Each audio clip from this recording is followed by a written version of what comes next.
قرآن کریم کی سورہ قلم میں ایک باغ والے کا تذکرہ آیا ہے۔ یہ یمن کے ایک علاقے زوران کا رہنے والا تھا۔ اللہ تعالیٰ نے اس کو خوب مال و دولت سے نوازا تھا۔ اس کے پاس ایک بہت بڑا باغ تھا۔ اپنی پیداوار کا بڑا حصہ غریبوں اور مسکینوں پر خرچ کیا کرتا تھا۔ اپنے گھر والوں کا سالانہ خرچ نکال کر باقی مال اللہ تعالیٰ کی راہ میں صدقہ کر دیا کرتا تھا۔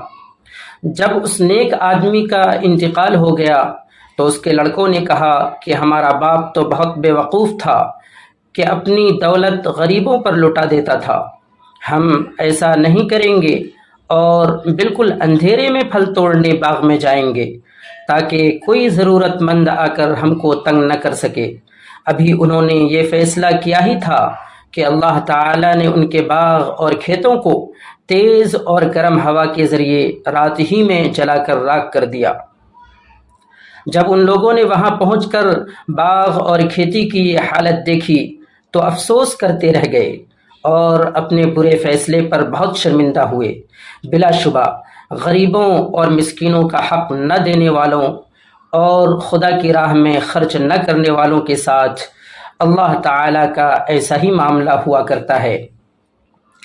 اس واقعے کے اندر عبرت اور نصیحت ہے کہ اگر کسی کو اللہ نے کوئی صلاحیت دی ہے، مال و دولت دیا ہے، تو اس پر دوسروں کا بھی حق ہے، اور جب ہم مستحقین کو حق دیتے ہیں تو یہ اس نعمت، اس صلاحیت کا شکریہ ادا کرنے کے مترادف ہے، اور اگر ہم حق والوں کو حق نہیں دیتے ہیں تو یہ اس نعمت کی ناشکری ہوتی ہے، اور اس کا نتیجہ یہ ہوتا ہے کہ اللہ تبارک و تعالی اس نعمت کو ہم سے چھین لیتا ہے اور تباہ و برباد کر دیتا ہے۔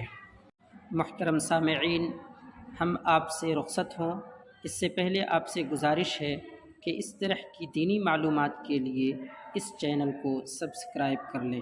السلام علیکم ورحمۃ اللہ وبرکاتہ۔